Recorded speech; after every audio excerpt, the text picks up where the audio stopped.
I made 2 conferences and built the rest of the country around it in CFB 26 Dynasty. The first conference we made is Conference USA. This includes all teams that have moved up from FBS since 2012 in the last 15 years. So we're looking at App State, Coastal Carolina, Charlotte, Delaware, Georgia Southern, Georgia State, JMU, Jacksonville State, Kennesaw State, Liberty, Missouri State, ODU, Sam Houston, South Alabama, Texas State, UMass, and UTSA. I also made a conference of teams that have been kicked off the Power 4 train, and that's, or Power 4 boat, in my opinion. This is the Pac-12, and it's Boston College, Cincinnati, Kentucky, Maryland, Mississippi State, Northwestern, Oklahoma State, Oregon State, Purdue, Rutgers, South Carolina, Stanford, Syracuse, Vanderbilt, Washington State, and West Virginia. Basically, I kicked off 3 teams from the ACC and the Big 12, 4 teams from the Big 10 and the SEC, and made this conference here just really to test out our point system to see what we can do with this going forward, or what the best conferences are going forward, which is really what our videos are going to be about for the next couple weeks. Just a quick reminder that we've done 2 4-year videos, and our 2 top scorers are Duke with 87 points and Florida with 64 points from our last video. So we're trying to see if we can get some more marks into the Hall of Fame so we can start to kind of really build out this point system. Duke also has 87 points, is the most impressive team from our BCS playoff appearances, or BCF bowl appearances video that we did a week and a half ago, I think, at this point. And so we're kind of considering whether Duke should be considered in the most impressive race going forward. That's what we're going to try to figure out through these next couple of videos as well, because they're kind of this outlier, a team that doesn't have high ratings, isn't a high star rating, but they always seem to dominate regardless of what conference you put them in any video. But we're rolling with Stanford today because they're one of those Power 4 teams that got kicked off. We're going to do 4 years, best team, best conference. Make sure that you like and subscribe, and comment below any different games that you would want me to play, any other sports games where we could bring that point system into those sports games to try to do the same kind of thing that we do with College Football 26 in another one, maybe FIFA, maybe 2K, maybe even going back to like March Madness games in PS2, because I do have the ability to do that. So comment below any other sports games you would like me to see, or like to see me play. Other than that, let's go ahead and get to the first CFP poll. A rough start for Stanford, but we got some interesting things going on here in the top of the top 25. We really just cut down the power conferences, so we should see some more teams that have an ability to kind of bubble up towards the top. SMU is one of those teams. We had a really good run from SMU in our last video. They are a team that is not allowed to be in the most impressive race. I need to remember that. Remind me that during this video, because I got caught up in it last video. But SMU is one of the better teams over the past 2 videos. They're 7-0 here. BYU is also 7-0. Really, Ohio State being 7-0 this early on is pretty surprising, because they have not been successful with this new roster update. They have a really tough couple games left here. Number 5, Oregon, and Michigan, who's already 6-4, play 3 more games than Oregon at this point in the season. Either way, they're going to have 2 pretty tough games, but they get them both at home, so we'll see if Ohio State can carry it on through. Penn State's also up there. We got Oklahoma up there. Duke, like we said, Duke is one of those teams that goes on a tear each and every run. They are going to have a big game on the road at Clemson here. South Carolina is our top team from our kicked-off division, so we'll see if they can keep that up. Do we have anybody else up here from that division? West Virginia is also in there. And that's it that we have from that division. So we'll see how that ends up turning out. But let's go to the conference championship games and see what that's all looking like. 5-7 is not a terrible end to the season for Stanford in the first year. We'll see if they can improve on that. Duke lost to Clemson, it looked like, earlier on in the season, but they get a rematch against them in the ACC championship game. Both teams will be in the playoff this year. We also get a rematch of this year's semifinal game, which Indiana mashed Oregon. Oregon did end up beating Ohio State at the end there, so we'll see. They're number 1 in the country. We'll see where Ohio State has fallen at this point. Our kicked-off league, our floating in the sea league, the Pac-12, has 2 teams in the top 25 in their conference championship game. Vanderbilt could very well get into the playoff here. I think that they are in line for the 5th automatic qualifier. Yeah, they would be in line for the 5th automatic qualifier, because we've got 1, 2, 3, 5 versus 11 Texas. Texas could lose and fall out. 4, Texas Tech also could lose and fall out. 5 with Vanderbilt at number 14. So Vanderbilt should be in. If they, for whatever reason, lose, Toledo could be the team that is there to take it, or Tulane, depending on how much South Carolina would jump up with the loss there. They could also, TCU winning doesn't necessarily change anything there. So the only big change that we could see here would be South Carolina getting the win in the Pac-12 championship game. What does the top 25 tell us? Mainly Ohio State is what we're looking at. Okay, so they did lose to Oregon. They ended up beating Michigan, so they stay in the top 3. They will be in. Penn State will be in as well. They had a loss kind of towards the end of the season, but they still will stay up towards the top. Miami, Nebraska out of the Big Ten. We see Nebraska make it, but rarely out of the Big Ten in the first season. So that is a big win there. And then Alabama's number 12, USC's number 13. Texas and Texas Tech are kind of on the edge there with Vanderbilt being right there. There's at least going to be one team that jumps up and in. Will it end up being Vanderbilt? Will it end up being South Carolina or Toledo or Tulane? We also see that Tulane or SMU, one of the undefeated teams, they end up losing at the end of the season to Cal, which knocks them probably out of the playoff. They were number 10. They end up locking out of the playoffs with a loss to Cal, which mirrors real life. Oftentimes we see this. It mirrors real life with Cal beating SMU and keeping them out of the ACC championship game during this season. Let's see what the bracket looks like. Mendoza wins the Heisman. We've seen this more and more now. Of course, he won it in real life. 44 touchdowns, 4,200 yards. But does that mean that they beat the Ducks in the Big Ten championship game, or did the Ducks end up getting the win? Let's see. Looks like the Ducks did get the win. So the Ducks are the number 1 overall seed. We get 3 Big Ten teams in the top 4. We also see South Carolina did end up making it in after beating Vanderbilt in the Pac-12 championship game. So South Carolina is our 5th automatic qualifier. They will take on Heisman Trophy winner Fernando Mendoza in Indiana in the first round, with a winner getting Penn State in the Sugar Bowl. Miami and Texas, winner takes on Oregon. Duke does make it in. Nebraska, Duke versus Nebraska, the winner takes on Ohio State, and then Texas Tech and Georgia. So Georgia lost in the SEC championship game to Texas, who saved their spot, got in at number 9 and jumped just in front of Georgia there. Clemson got the win in the ACC championship game, but Duke and Clemson, I think, were 2-6 going into that, and they end up 2-6 with the result there. So we'll see how this all turns out, but we get no traditional G5 teams in, which might be the thing about this video with how things are set up. We get all chalk aside from the Texas-Miami game. Texas is on a bit of a tear here towards the end, getting the win against Georgia, and then they get the big win against Miami on the road in the first round. So they'll want to play against Oregon. Duke, like I talked about, Duke is making yet another run. 27-19 over Nebraska. They'll take on Ohio State in the Cotton Bowl. This is kind of the exact opposite teams. Ohio State is one of the highest, if not the highest rated team going in.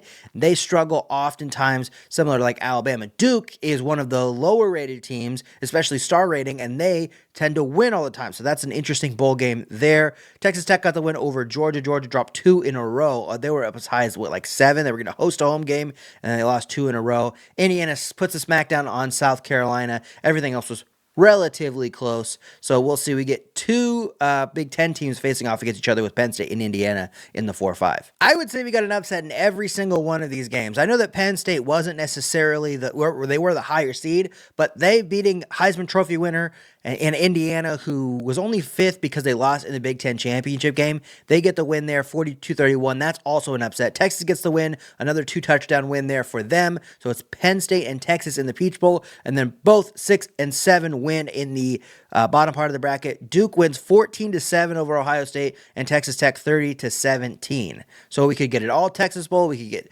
Duke into the national championship in the first year. Let's see. I mean, if Duke gets 2 of the highest scores in a 4-year sim, they are out of the most impressive race. That's just how it's going to be. Texas Tech gets the stop on Duke there in the Fiesta Bowl, 37-23. Penn State is on a bit of a tear here. They end up taking down Texas, who was really, really hot at the end of the season. They end up losing that game 49-21. So it's Penn State and Texas Tech in our first national championship game. Let me add some things up. We'll get a top 5 going into this national championship. Here's your top 5 for best team going into the first national championship game. We have both teams in the national championship tied up at 22. Penn State had their bye, which gave them an additional 2 points. Texas Tech had the conference championship, which gives them the additional 2 points. So they're tied up. There is, of course, 20 points on the line in the national championship. So one team's going to go 42 points in the first season. One team's going to go 27 with that runner-up bonus. So we'll see who does what in this national championship game. Texas, one of our semifinalists, ended up with 17. They got the conference championship, which gives them those additional 2 points over Duke, who is at 15, our other semifinalists. And then Oregon and Clemson, two teams that lost in their first game after a bye in the first round, are tied at 14 points, tied up for 5th place. But it's Penn State who comes out on top in the end, 29-21. They ended up getting a bye by virtue of Indiana losing in the Big Ten championship game, and they take full advantage. They're really just holding them off in the second half. Did they end up with 4 field goals? They ended up with 3 field goals, and they must have gotten a safety as well towards the end of the game. So they ended up getting the win 29-21, 42 points in the first season. That's a pretty big gap to put in, but we'll see if Penn State can be consistent and end up as one of the best teams at the end. Let's go to the second season. 5-3 start for Stanford in the second season. We got 5 wins last year, so we're already on pace for a better season. In the top 25, we have Nebraska back in the top 5. They, outside of Duke, were the only team that actually scored points in the most impressive team race. I mean, there were some conference champions, but Nebraska made it into the playoff last year. We'll see if they can make it back into the playoff this year. We've got Notre Dame at 10-0. I think they probably still have USC left on their schedule at the end here. They did get a big win over Louisville earlier on in the ACC schedule. We've got to play them at Stanford, and then they've got a good game on the road at USC towards the end of the season. So we'll see if they can push for the perfect team title. We haven't seen a bonus for that yet. Houston also is on the board for potentially doing that. They're number 1 team in the Big 12. We've also got South Carolina, who's back in the top 12 after making the playoff last year by winning the Pac-12 championship. Duke is at 7-2. They have a big win against Clemson. They just lost a road game, or a home game, but a non-conference game against Ohio State. This is going to be a really massive game in the ACC there between Duke and Louisville. Anybody else surprising? Oklahoma we see up there. It wasn't up there last year. Louisville we see up there. Nobody super surprising besides Boise State might be pushing for the first G5 team to make it into the playoff. They're the only one ranked in the top 25 right now. They're number 17. So we'll see how that all plays out. Let's go to the conference championships. 7-5 in the second season for Stanford. So we're on our way up, flipping the record there in the second season. Houston was on the way to be undefeated. They ended up 10-2. Notre Dame also looks like they took a loss later on in the season, either to probably USC. I don't think they ended up losing to Stanford. So they are number 3. Alabama's our number 1 team in the country here. Our Big Ten championship is between UCLA and USC. UCLA is a team in the most impressive team race along with Duke. So we'll see if UCLA can catch up to Duke, who got a pretty good start in the first season and is going to be back in the playoff again this year. South Carolina is most likely going to make it back into the playoff this year. So we've got 1, 2, 3.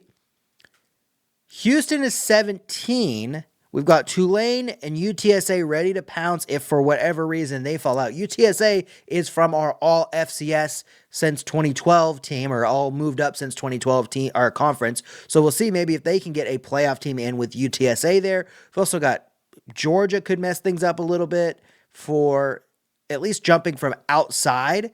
And Mississippi State could definitely mess things up as well. So right now it should be the same 5 conferences from last season. But Houston, or really Arizona State, Mississippi State, they could both mess things up quite a bit, and we could see a couple G5 teams in. Let's see what actually happens. John Mateer used to win the Heisman in the first year. Now he wins it every single time in the second year. 3,300 yards, 35 touchdowns, rinse and repeat. John Mateer gets in. I didn't look at the top 25 this year, so we're going to have some surprises in this bracket based on whatever happened there. So Tulane does end up getting in. That means that at the very least, Houston lost, which did happen. Boise State also got in. So we had a couple. So Georgia didn't get the win. USC got the Big Ten for the ACC. So that means that Houston didn't win. South Carolina didn't win. And we don't have an ACC champion in. Oh, Notre Dame got. Okay, so just Houston and South Carolina both lost, getting Boise State and Tulane in. So we get 2 G5 teams in the second season. Definitely some more teams in the most impressive race, with UCLA also making it in, and Duke is back in as well. So this is pretty interesting. Clemson and Tulane in the first round, hosted by Clemson. Winner takes on UCLA. We could get a almost impressive game in that quarterfinal there.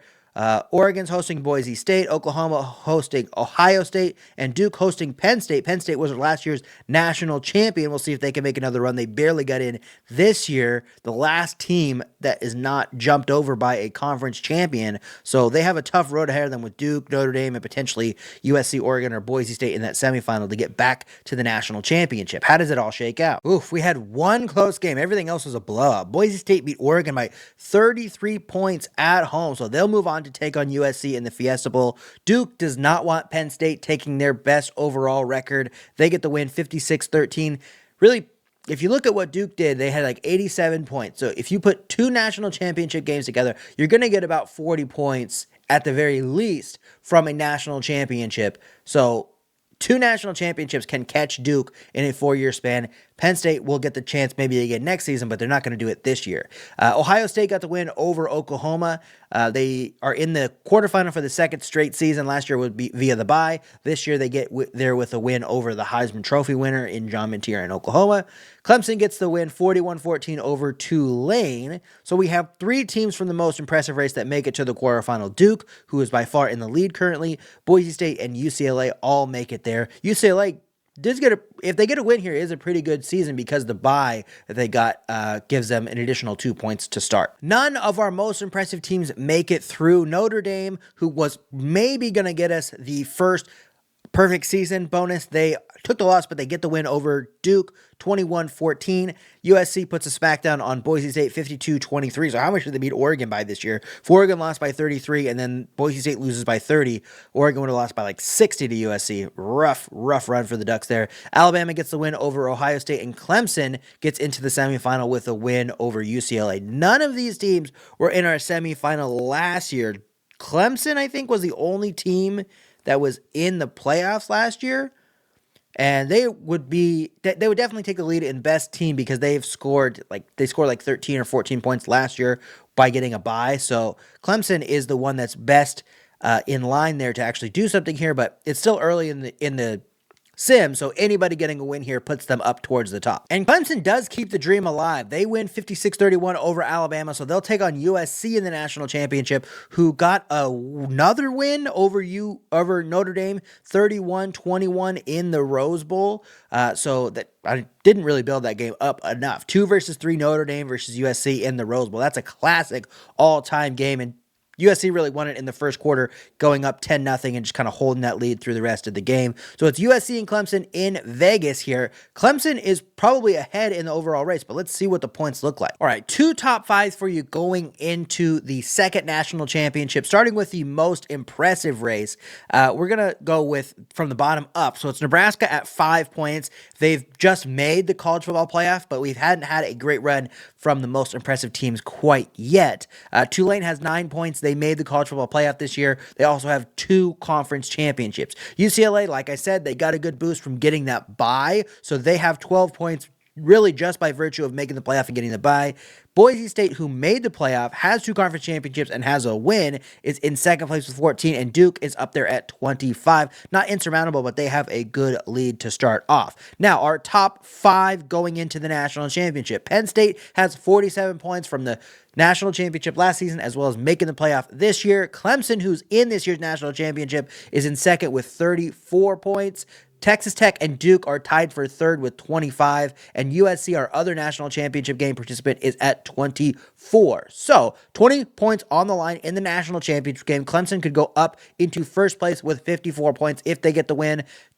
USC would be in second place with only 44 points if they were to get the win here. And of course, there's 5 points for the runner-up. So Clemson is safe in second place, but could go as high as first with an entire playoff bye lead on the second place team. But it is USC that ends up with the win in Vegas, 29-17. They take our second national championship. That's 2 in a row for the Big Ten. Really, Clemson had a 17-13 lead going into halftime. They get shut out in the second half, and USC takes the game away 29-17 is the final score there. USC with the win. So that means that they go into second place with 44 points. Clemson stays in third place at 39 points, and Penn State keeps the lead, but a slim lead going into our third season. All right, we got some new things happening here. So Clemson is back in the top 5 as well as USC, and Nebraska is back in the top 5 as well. We've seen them in the top 5 the past 2 seasons. They've only made it once, but they are making some moves here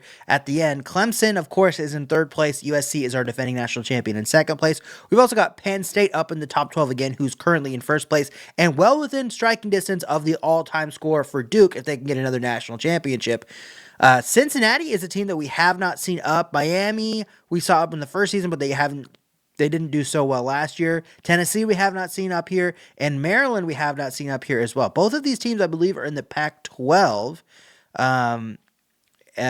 Cincinnati got the win earlier on in the season, but we should see a top 10 matchup in the Pac-12 championship game, assuming both teams can win out. Maryland has a pretty easy schedule the rest of the way, and so does Cincinnati, really. They've got a couple over 500 games, but their only road game is against a G5 team, and really it's one of our FCS teams from Jacksonville State. So we could see Cincinnati going undefeated in the regular season, and they should have a big matchup in the Pac-12 championship game.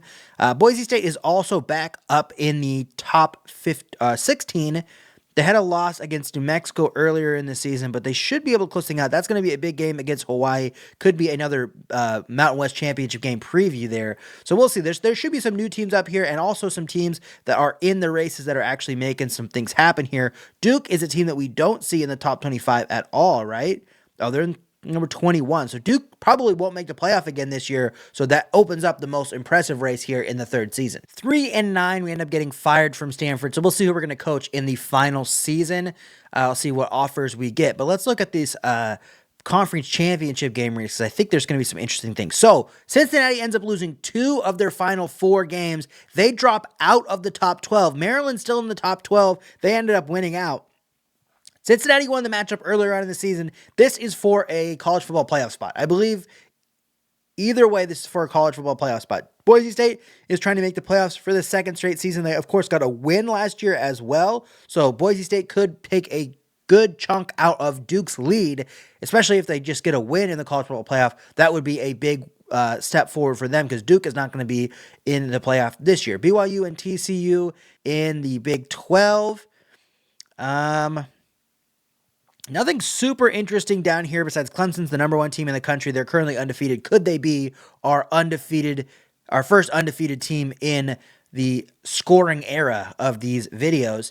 So the most interesting thing here is Maryland and Cincinnati, because if Cincinnati wins, actually the Pac-12 would lose their automatic qualifier because unless San Jose State beats Boise State. So if Boise State wins and Cincinnati wins, the Pac-12 might lose out on the playoff after having 2 teams in the top 5 in the first CFP, or top 10 in the first CFP. So that's the most interesting thing to happen there, but we'll see how that all ends up shaking out. Clemson could very well get the highest scoring season of all time. And if they do that, if they pull it off this season with a national championship, assuming that they won the ACC championship game, they will take the lead in the highest score of all time. And that would be 2 teams from the ACC with the highest score of all time. So what does that tell you about college football 26? Anyway, Bryce Underwood, almost 3,800 yards, 38 touchdowns in the Heisman Trophy winning season for Clemson.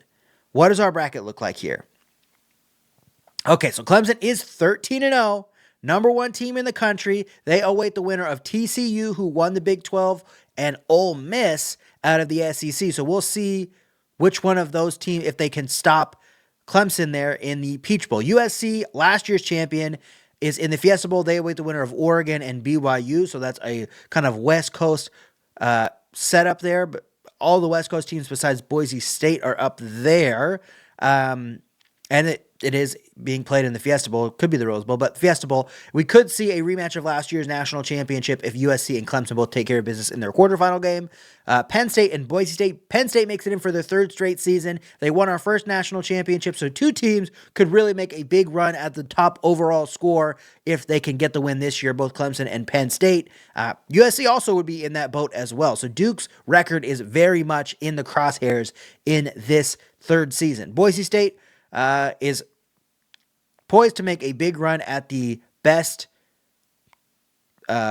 most impressive team of the video if they can get the win. Maryland does look like they ended up losing to Cincinnati again, but it wasn't enough for Cincinnati to get into the playoff. So Miami and Maryland in the 7-10 matchup. Winner takes on Alabama, who was a semifinalist last year. So Nebraska and Boise State both have been in the playoff before. They're in the most impressive race. Maryland and TCU are in for the first time. They would be in the most impressive race, as well as BYU up at the top there, who's in for their first time. Only one of our most impressive teams got the win. That was TCU over Ole Miss. So they'll take on Clemson in the Peach Bowl. But Oregon crushes BYU 48-14. Oregon and USC in the Fiesta Bowl in the 4-5. Penn State crushes Boise State 31-13. Nebraska and Penn State, they got a second chance at a most impressive team in the Rose Bowl. And then Miami gets past Maryland by 10. So it's Alabama, Miami. Miami gets their first CFP win in this video. And we have 1 through 8 complete chalk in the quarterfinal. Clemson, USC, Penn State.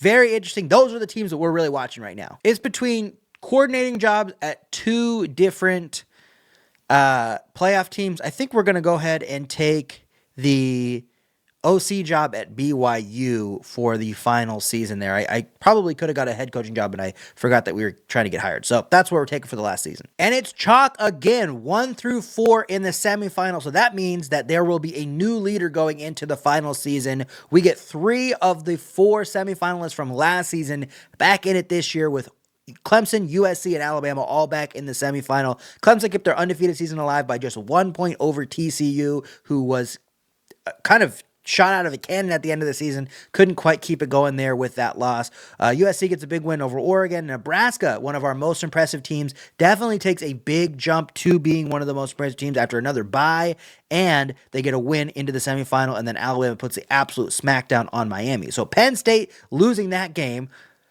might hurt them, will definitely hurt them in the long run, because we're going to get USC and Clemson to at least get 10 more points. USC or Clemson will at least get 10 more points. They will definitely take the lead over Penn State going into this final season.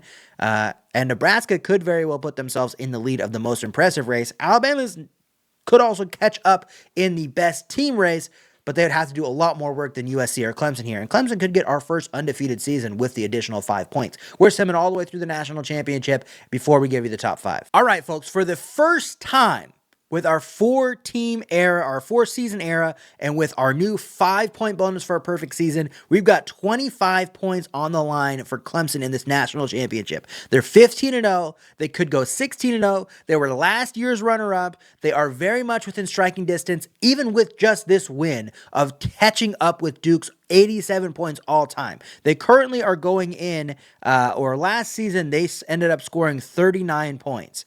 They're probably looking at about 50 points just from this season if they get this national championship win. Nebraska also is shooting up the leaderboards. They had just 5 points going into this season. They have already scored, 12, 17, 19 points, 21 points going into the national championship. So they are by far in the lead for most impressive teams. So 2 very, very, very big wins here could happen.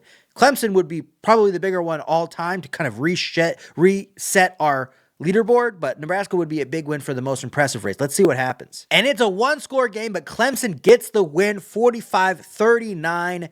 Really, it's the third quarter. They go into halftime tied up 24-24, or 27-24, excuse me. Nebraska had the lead, and Clemson puts 14 points on the board in the third quarter. That ends up getting them the win. They go 16-0. They score 25 points in the national championship game, and I'm going to say that they're probably above 87 points, but let's put it all together and give you the top 5 going into the final season. 2 top 5s going into the final season, and let me tell you, there are changes in the record books coming into this final season. Starting with the most impressive race. Tied at the bottom, we have TCU and UCLA both with 12 points, still within striking distance in the most impressive race. We'll see if they can make a big run in the final season. Boise State is at 21 points. They've won 3 conference championships and been in 2 straight playoffs, including a win. They're at 21 points, right behind Duke at 25 points. And finally, Nebraska, our runner-up from this year, at 34 points.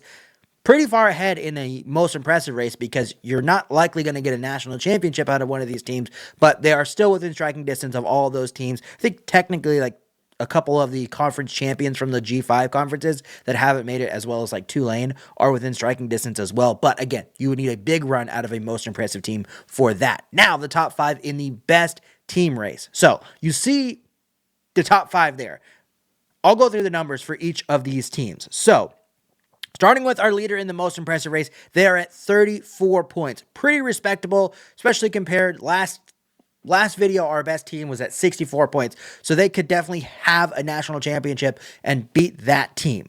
Alabama's at 36 points. So again, within striking distance. Then we jump up to Penn State, our first national champion. They're at 57 points. So they're even well within striking distance of our best overall score, which is Duke at 87 points. Then our second national champion, USC, at 61 points. So again, doesn't take that even a national championship season for them to get Duke in this final season. I think maybe technically it does, but still you would blow it out of the water with a national championship. But in first place, Clemson has 91 points going into the final season. So they already take best team in the video, and they just had the highest scoring season, the perfect season that you could have with our scoring system. They not only got the national championship, not only had a perfect season, 16-0, not only got a playoff bye, they also got a Heisman Trophy winner in that season as well. 52 points.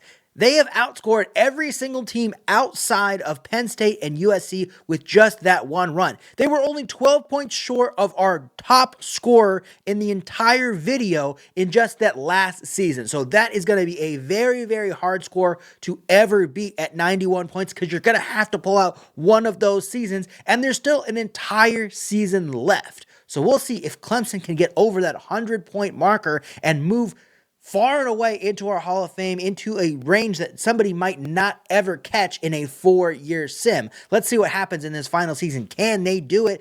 Even another national championship would put it into the stratosphere with that score. Duke is upset about their score being taken down. They're number 1 in the country, 8-0. Clemson is 6-2 right now. They're number 9 in the country, but they cannot afford another loss. They've already lost to SMU by 8 and to Miami by 8. They don't necessarily have super tough games remaining, but Notre Dame has been a playoff team at least once in this video. Florida State is always going to be tough, and they have basically 2 rivalry games at the end of the video with Florida State and South Carolina in the Palmetto Bowl. So we'll see if Clemson can make it back in. If just making it back in is going to continue to move their score up. Ole Miss is up there for the first time. We've seen them in conference championship games, but I don't think... No, we did see them in the playoffs this last year or 2 years ago. Cincinnati won the Big 12 last year. They were undefeated going into the first CFP poll, 8-0 last year. They're 9-0 this year. They are potentially going to get into the playoff here. They should be able to win out regardless. They should be able to win out there in the final couple weeks of the season. Texas Tech is back up there for the first time. USC is in second place, and Penn State are in third place. They are both still within striking distance of taking down Clemson if Clemson trips up here, even with their all-time score. So we'll see how that all shakes out there at the end. Nebraska is our most impressive team so far. Duke could very well catch that, though. They're number 1 in the country. And Cincinnati could even catch it. I mean, Nebraska is within a national championship away of getting caught there. So we'll see how it all turns out there in the final couple weeks. Let's go to the conference championship games. You see it, folks. First year as BYU offensive coordinator, we have a chance to get into the playoff with a big win over Texas Tech. Cincinnati is in the top 10. They're taking on Syracuse in that Pac-12 championship game. So they were last year's Pac-12 champion. Let's see if they can actually make it in the playoff with a win this year. And Clemson did get back up into the playoff. Regardless of a win or loss here, they should be in. But Duke could be looking for that best all-time season. They're 12-0, number 1 in the country right now. We'll see what happens there. USC should be making it back in.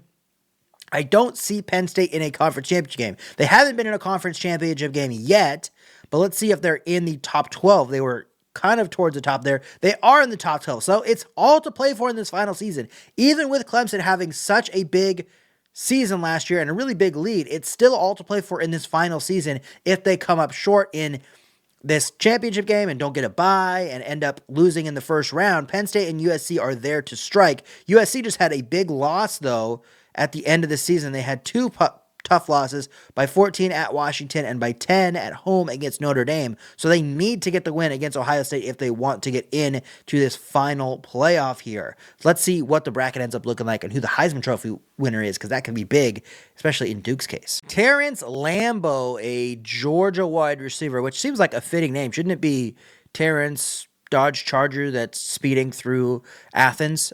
Anyway, he gets the Heisman Trophy winner, 111 receptions, almost 1,700 yards, and 17 touchdowns. So it doesn't necessarily affect our best team race, but BYU does end up getting into the playoff, and we're going to be taking on Clemson in the first round, who did end up losing that ACC championship game. So that means two things. That means Clemson doesn't get the bye, and that means that Duke is still undefeated, 13-0, going into the playoffs. So Duke, I don't think, is going to have a chance to catch Clemson, but they could very well help themselves get one of the best seasons of all time. What does our bracket look like? Okay, so Duke is 13-0. They're number one in the country. Duke and North Carolina are both bye teams in the final season. USC did end up making it in. They got the win over Ohio State. Penn State also made it in. They'll have a chance to beat Ohio State. So it is still open here in this final season because Clemson is 30 points ahead of USC.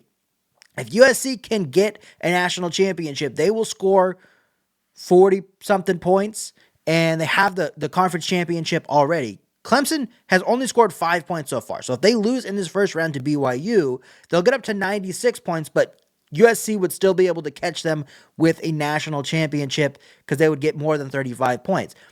They would also be within 40 points of Penn State, who could get 40 points through a national championship and catch Clemson at the end there as well. So Clemson still has a little bit of work to do here. They need a win. I think a win in the first round puts them into untouchable territory, also gets them over 100 points. But if they lose in the first round, they're within striking distance of at least USC and Penn State. And then Duke is the only team really that's in the most impressive race. I guess BYU is also in that most impressive race. They haven't, I think they might even, maybe I didn't count. No, they only made the playoffs so far. They've only made the playoffs once so far, and they lost. So they're only at 5 points. So they would have to have a pretty impressive run here to catch up with Duke, who has scored some more points already in this, and Nebraska doesn't make the playoffs. So there's a lot to still be played for, but Clemson getting a win here could close things up. But we're going back to Stanford. I don't care. You fire me, we go have one good season. You didn't know what you were missing. I learned a little bit. We're back to Stanford if we were to play another season. And I think that will do it. Clemson gets over 100 points with the win. They'll take on North Carolina in the Cotton Bowl. They win by 17. Penn State and USC both won. USC won 47-0 over Cincinnati, who finally did make it in the final season. Texas Tech made it in after not making it in since the first season where they were the runner-up to Penn State. Ole Miss got the win there. It's 1 through 8. Oh, no, it's not, because Penn State did get an upset win over Ohio State there. I don't think, even if Clemson loses here, USC is still within striking distance, because Clemson's right now at 101. USC would score 40-plus points winning the national championship. So USC is still alive. But I think Penn State is out of it. North Carolina and USC need to win for this video to stay alive as far as best team race. Clemson might just put this score into an untouchable range. They get the win 24-23 over North Carolina. They'll take on Georgia, who just knocked off Penn State. USC is looking for their second national champion. So we could get Clemson putting it into an untouchable range, or USC could put two best all-time scores on the board in one video if they can get the win here. Ole Miss also gets another win in the playoffs, so it's USC, Ole Miss in the Peach Bowl, Clemson, Georgia in the Fiesta Bowl. It's the matchup that we wanted. I don't even know if it's the matchup that we deserve. USC and Clemson in the final national championship. This was our second national championship. USC got the win in that one. Clemson got their first runner-up. Clemson then beat USC in the semifinal the next year to go on and complete their their perfect season in the national championship against Nebraska, and now we get them back in the national championship. They were the 6th and the 8th seed. They both have won 3 straight games, upsets in the past 2 games for both teams, and the national championship will come down to the 2 highest scores and potentially the 2 highest scores of all time if UFC gets the win at the end here. Let's go and set everything up. points-wise going into this national championship. Okay, no top fives for you going into this final game. We've got a most impressive team and then a top 3 podium to show you going into this. Both races are settled, but there's still a little bit of drama left in here. So the most impressive team, as you can imagine, is Duke. They end up with 41 points. Consistency is the key here. Nebraska had the best, most impressive season in their third season, making the runner-up to Clemson last year. That got them a good chunk of their points. They ended up with 34 points, but Duke made the playoffs 3 different times, won a couple conference championship games, even had a playoff bye in this final season. Really, they almost had an undefeated season here. They end up with 41 points. They get the most impressive team. Now, our podium for best team. Penn State ends up with 67 points. So, third place ends up with a better score than our first place team from the last video that we did. USC is at 83 points, just 4 points away from Duke's previous record. They will beat that because they're going to at least get 5 points for being a runner-up here. So they'll be 88 points. They will have the second best score of all time. Clemson has 111 points. They have 20 more points on the line here. At the very least, they're going to end with a 116, which is going to be the best all-time score, and we'll see if anybody can ever catch that. But with another victory here, they're going to end up with 131 points in one 4-year run. That's 2 national championships and 1 runner-up. They won the playoff all 4. They were in the playoff all 4 years. They're going to end up with 10 playoff wins if they end up getting this final victory here. So it's going to be a very, very tough score to beat, and it's going to be in the rafters for a very long time. But let's see how it ends up. Clemson, USC, their third straight season that they're playing in either the semifinal or the national championship in Tampa for the last game of our video. And it's USC with an absolute smackdown at the end, 45-13. They end up getting the win, so they will shoot up to 103 points. So we have 2 teams that scored over 100 points in this video, and they end up losing it just by 13. Now, the difference here is the amazing 52-point season by Clemson last year with they scored every single point that you could possibly score in one season. They did that last year with 52 points, and they made the playoffs 1 additional time. That is really the difference between USC and Clemson, because USC won 2 national championships, and they still end up as the second best team in the video. That shows you how crazy of a run Clemson had, really only winning 1 national championship. The other thing that does is it leaves it open. Those are 2 beatable scores. Now they're going to take hell of a run by a team to beat them. But Clemson with 116, USC with 103. Those go as the 2 best scores of all time. Clemson is the best team in the video, the best team that we've had so far. Duke is the most impressive team, and we're going to have a Hall of Fame short coming out this week to commemorate this here video. We'll check you next time.